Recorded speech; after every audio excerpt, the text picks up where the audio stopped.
Так, а теперь о дорогих игрушках.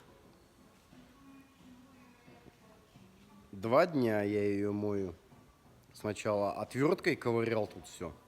Пласты грязи. Отламывал прям пласты грязи. И вот.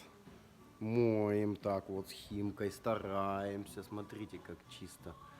Это еще домывать будем колокол коробки передач, еще грязненький.